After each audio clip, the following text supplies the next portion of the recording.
Order! Order! You are an incorrigible delinquent at times. Behave yourself, man!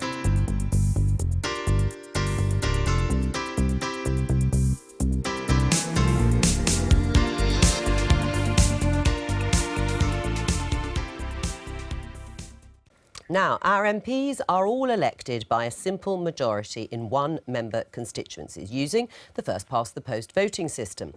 But in other elections across the UK, we now use a variety of electoral systems. But the Conservative MP, Ranil Jayawardena, wants to sweep that away and use first-past-the-post for every election in England. Here he is in the Commons yesterday. It is first past the post that gives our constituents the certainty of knowing who their representative is in this place.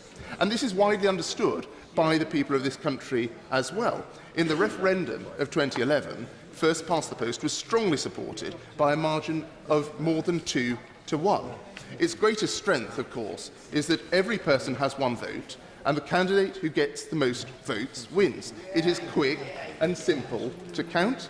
It does not unnecessarily burden the taxpayer with equipment and administration costs, and the results are declared quickly, which provides additional certainty, Mr. Speaker, during turbulent times.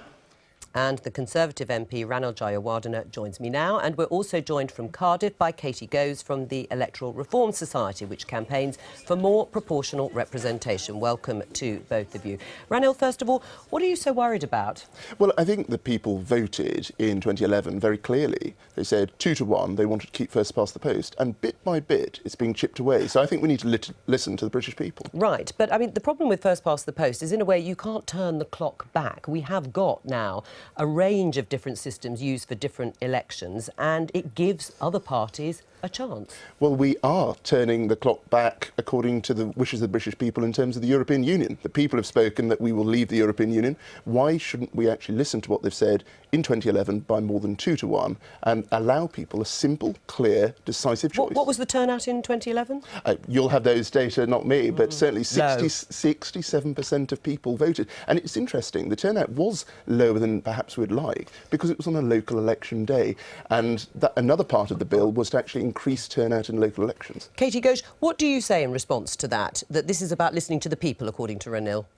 Well, it's certainly unusual to be having this conversation about turning the clock back, and these proposals would be a huge step backwards for our democracy, just at a time when people are wanting to support more parties than ever before and to have real choice, and downgrading institutions and office holder elections that are really important to the most archaic voting system would actually deny people real choice in a vote that counts. And there is a reason why every single new institution and office, like mayors and police and crime commissioners, have adopted fairer voting systems. It's because people have changed, and politics and politicians need to change with them. Right. Do you think there's a groundswell for, amongst the voting public to change the system even further?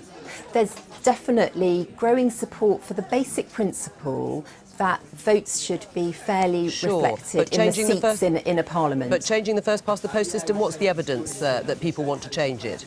So the evidence is, the latest research shows that around 3/4 of people believe that there should be a much better reflection of votes cast in the number of seats that parties get in parliaments and assemblies. Right. I mean, Ranil, we do live now in a multi-party democracy. Whichever way you look at it, yes, Labour and Tories dominate, but in 2010 and 2015, Labour and the Tories got barely 2/3 of the votes. 4 million UKIP voters and 1 million Greens, in a sense, wasted their votes. Well, this is about whether do we want political parties to be able to stitch deals up, like, sadly, the coalition, which is a rarity, thankfully, in this country, or do we You thought the coalition was a mistake? Well, I would like to see majority government, whoever that is, so that the people know... But that was by first past the post. Well, it's a rarity, and people should be able to have a very clear, decisive choice. People know what this government's going to achieve. People knew what Tony Blair was going to achieve.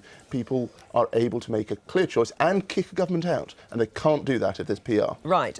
Katie Ghosh, that is the thing. It's simple, isn't it? Everybody understands first past the post. When you look at some of the other ways of voting, the alternative vote, the supplementary vote, the single transferable vote, I'm not sure I could give you a definitive explanation of each of those right off the top of my head here and now. People understand first past the post.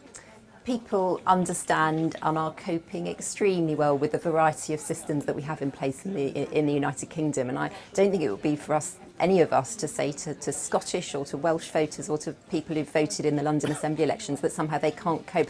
They're voting under a different system and cope, but they expressing... might just prefer a simpler system. There's not a shred of evidence, and there's certainly not a groundswell for people to change from the status quo. The status quo is using a two-choice system, supplementary vote for mayors and for police commissioners. And why that's really important is if you're a single office holder with quite a lot of executive power, you're a city mayor or a police and crime commissioner, it's really important you have the broad support of your community. And that's exactly why the two-choice system, the supplementary vote system, was introduced in the first place, to ensure that people could really have that legitimacy and represent the whole community. So there's not a shred of evidence for your standpoint? Well, of course, the Electoral Reform Society is supposedly a charity. They campaign on these sorts of things, and I'd say they're not actually very independent at all. Bernard Jenkins looked at this before as chairman of the Public Administration Committee, very well respected. Well, you're making an allegation that they're not independent. What do you base that on? Well, Katie's previously sought selection as a Labour Party candidate, and, I think... Most Labour MPs do support first past the post. I think it's very important that we don't allow the Electoral Reform Society to speak for the whole country. Actually, the people that spoke for the country were the people in a referendum. Well, you must answer that claim that you're not independent, Katie Ghosh, because you sought selection for the Labour Party. So I'm really proud to be the chief executive of a non-partisan organisation. Every day of the week we work with people from all parties and none. What our passion is voter choice, and people have changed their voting patterns for a very long time now. They've been wanting to support a wider range of parties than ever before, and I think the problem with this is that we're trying to cram what worked for a two-party system, when most of us voted Conservative or Labour, just doesn't work anymore. We have multi-party politics, and people are wanting real choice in their politics, and that's what myself and my organisation, the Electoral Reform Society, are all about. Right. I mean, finally, why do you think it would be particularly appropriate in what you call turbulent times? Well, I think people want to be able to decide on a whole host of issues how the country is taken forward and how their local area is taken forward.